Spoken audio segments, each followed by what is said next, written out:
Halo, apa kabar semuanya? Jadi kali ini ada series dari Korea lagi, yang terlihat menarik sekali ya. Dan aku sendiri baru tahu kalau ternyata series ini tuh diadaptasi dari webtoon. Buat yang belum tahu, webtoon itu intinya komik tapi digital. Jadi kita bisa mengaksesnya dari HP atau dari device-device yang lain. Tapi aku nggak tahu apakah series ini di webtoon udah selesai, atau sebenarnya belum beres tapi karena menarik minat dengan skala yang cukup gede, dan akhirnya diadaptasi, kan bisa juga. Nah tapi series ini judulnya adalah Black Knight. Menceritakan tentang dunia di masa depan, ketika bumi di masa depan adalah tempat yang akan sangat sulit untuk ditinggali setelah terjadinya tragedi meteor yang menghantam bumi, sehingga cuma menyisakan 1% dari seluruh umat manusia. Beberapa benua tenggelam, dan negara Korea sendiri isinya cuma gurun pasir, dan sebenarnya sama sekali nggak layak untuk bisa ditinggali. Karena oksigennya juga susah, cahaya matahari juga udah nggak ada, hampir nggak ada sama sekali, dan hampir setiap hari bisa terjadi badai gurun. Jadi sebenarnya bukan tempat yang ideal sama sekali lah untuk ditinggali. Nah tapi kan orang-orang yang selamat itu tentu aja masih harus mencari cara agar bisa bertahan hidup ya. Akhirnya terciptalah suatu sistem yang baru, di mana sekarang tipe masyarakatnya dibagi menjadi 3 bagian. Ada masyarakat inti, ada masyarakat khusus, dan ada masyarakat umum. Nah tapi masalahnya adalah orang-orang ini adalah mereka yang sudah terpilih. Dan pastinya semakin penting orangnya akan semakin diutamakan. Dan terus seperti itu hingga orang-orang yang dianggap penting udah habis. Dan sisanya ya tinggal orang-orang yang dianggap nggak begitu penting. Yang akhirnya orang-orang ini nggak dapat kualifikasi untuk bisa tinggal di bagian masyarakat manapun. Sehingga mereka ini pun disebut sebagai pengungsi. Yang intinya adalah orang-orang yang harus hidup susah tanpa bantuan apapun. Karena sebenarnya kalau misalnya terkualifikasi untuk menjadi salah satu dari 3 tipe masyarakat tadi, sebenarnya itu akan lebih mudah untuk menjalani hidup. Karena akan lebih mudah untuk mendapatkan suplai makanan, mendapatkan suplai oksigen, tempat tinggal, ya semua hal yang basic yang diperlukan lah untuk bertahan hidup, itu nggak akan bisa didapetin sama para pengungsi ini. Jadi dalam keadaan dunia yang udah hancur banget, mereka pun hidupnya juga makin susah ya. Dan yang dari tadi aku ceritain itu sebenarnya masih background ceritanya ya, supaya kamu ada bayangan lah. Tapi seriesnya sendiri itu lebih banyak berfokus tentang para kurir yang harus mengantar suplai-suplai tadi ke bagian masyarakat manapun. Dan ada satu kurir yang menjadi fokus utama kita di sepanjang series ini. Dan ini adalah kurir yang dianggap sebagai legenda oleh orang-orang. Dengan kode yang dia miliki, yaitu kode 58, diperankan oleh Kim Bo Bin. Nah, jadi mungkin hal pertama yang bisa langsung aku rasain ketika ngelihat seriesnya pertama kali, dan aku yakin banget, kemungkinan besar kamu juga akan merasakan hal yang sama. Jadi series ini tuh kalau dari segi latarnya sendiri dan beberapa adegannya, itu ngingetin banget dengan film Mad Max, terutama untuk episode satunya. Latar tempat yang sudah berada di masa depan, isinya pasir semua, terus juga dengan adegan kejar-kejaran menggunakan mobil dengan elemen action juga di dalamnya, udah pasti akan inget banget sama film Mad Max, karena masih mirip-mirip lah. Kemudian kalau secara jalan ceritanya itu sendiri, tentang bertahan hidup, harus menyampaikan supply, ada orang-orang yang ingin menguasai masyarakat. Hal-hal ini ngingetin juga sama series The Hunger Games, yang tentu secara tema kan mirip-mirip.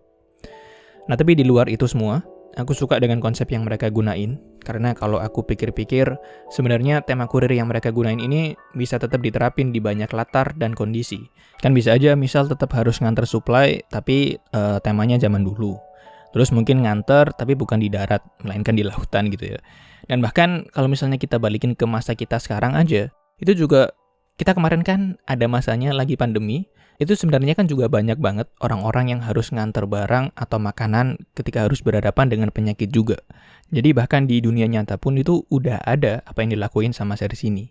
Walaupun tentu sama mereka kan ceritanya akan dikembangkan dengan lebih luas lagi ya. Tapi kalau dari segi karakternya, pertama-tama di sini karakternya lumayan banyak. Mungkin ada sekitar 10 atau 11 yang menjadi karakter yang punya screen time atau waktu tayang yang cukup banyak dan lumayan punya dampak juga terhadap ceritanya. Dan dengan karakter sebanyak ini, aku rasa akan sangat wajar kalau misalnya aku nggak menaruh terlalu banyak ekspektasi terhadap pengembangan karakternya, karena aku yakin-yakinnya, udah pasti nanti di pertengahan series akan ada sesuatu yang terjadi terhadap salah satu karakternya yang seharusnya bikin kita emosional. Tapi karena ruang untuk ngembangin koneksi antara penonton dan tokohnya itu minim banget, jadinya ya waktu ada sesuatu yang terjadi dengan karakter tersebut, jadinya kita nggak ngerasa sedih atau gimana-gimana, karena ya emang belum sampai di titik kita peduli sama mereka.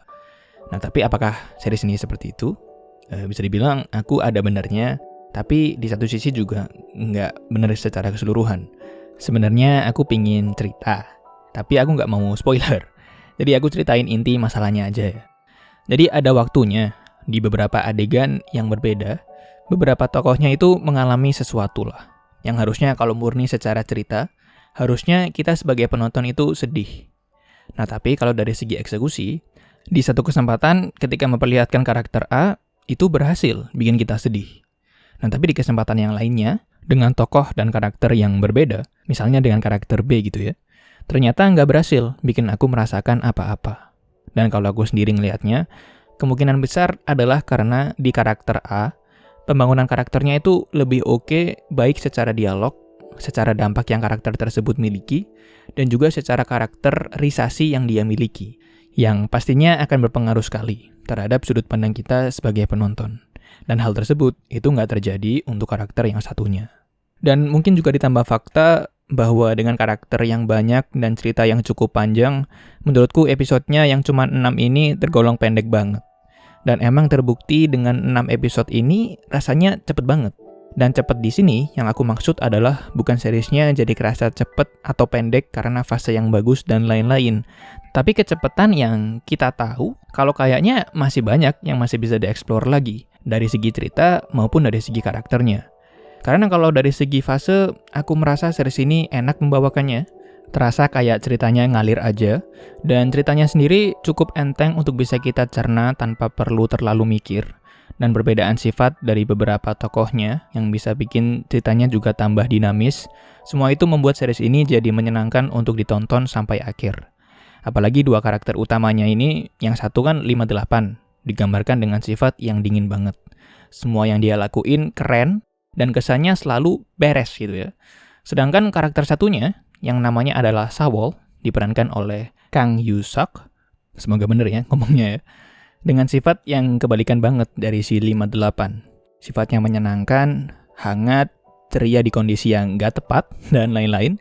Bisa dibilang dua karakter ini dapat menjadi representatif dari dua respons yang sangat-sangat berbeda terhadap keadaan dunia yang sama. Dan aku rasa juga dapat menjadi pilihan bagi penonton juga untuk memilih mana yang mereka rasa mewakilkan diri mereka sendiri. Nah, tapi di luar karakter dan ceritanya, aku sempat terpikir kalau jangan-jangan waktu lagi nulis skrip atau lagi ngumpulin ide buat bikin series ini, mungkin mereka ini masukin semua elemen yang bisa ngisi adegan action ya, mungkin ya. Ada boxing, ada berantem, ada balapan, ada ngerampok, ada tembak-tembakan, ada misi yang modelnya kayak Mission Impossible juga, ya, lengkap sekali gitu ya.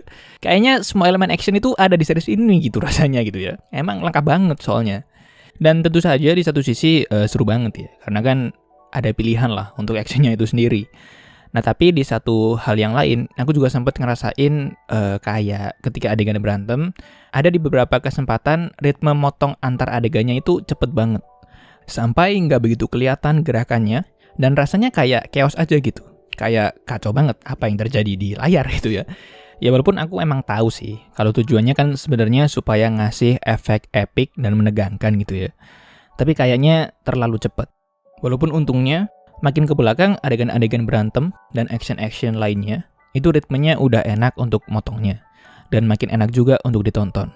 Dan bahkan baru beneran kerasa menegangkan. Karena aku sendiri baru bisa menikmati apa yang terjadi di depan layar. Nggak bingung kan soalnya.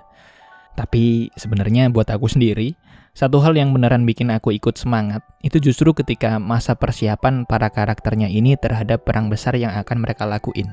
Entah kenapa, dengan pembangunan atmosfer dari beberapa episode sebelumnya, kemudian sampai ke akhir, sampai kita tahu bahwa, wah, habis ini adegan epic nih. Kemudian ditambah penggunaan musik yang pas banget, itu beneran rasanya tuh bikin epic dan ikut semangat dan tegang gitu ya. Seru banget sih di bagian akhir series. Ya, tapi ini tentu di luar kalau penjahatnya kalah dengan nggak begitu keren ya. Tapi ya udahlah. Oh ya, mungkin satu hal yang bagus lagi adalah musiknya ya. Penggunaan musiknya bagus-bagus, sesuai untuk menambah feel atau rasa yang pingin mereka bentuk dari adegannya. Dan di banyak kesempatan sama sekali nggak kerasa nabrak. Dan tentu aja sound effect-nya juga bagus-bagus. Tapi kayaknya itu aja ya Di luar beberapa karakternya yang nggak dieksplor cukup dalam, dan pembangunan karakternya yang nggak terlalu menyeluruh, dan plot ceritanya yang terkesan cepet banget, aku rasa aku tetap bisa menikmati series ini dari banyak aspek lainnya, tapi terutama ya dari action dan dari keseluruhan ceritanya itu sendiri, karena ceritanya sebenarnya cukup menarik, walaupun berada di permukaan, tapi tetap aja menarik, dan nggak bikin pusing dan nggak bikin terlalu mikir-mikir banget. Cocok, karena kemarin aku juga lagi males banget buat mikir ya waktu nonton. Jadi aku tetap nyaranin kamu buat coba nonton, karena pengalamannya menyenangkan. Ya cuman sayang aja episodenya kurang banyak, jadi penceritaannya kayak buru-buru, terutama di episode terakhir. Tapi sekian, terima kasih banyak semuanya sudah menyempatkan waktunya untuk menonton, dan semoga bahagia selalu semuanya. Bye-bye.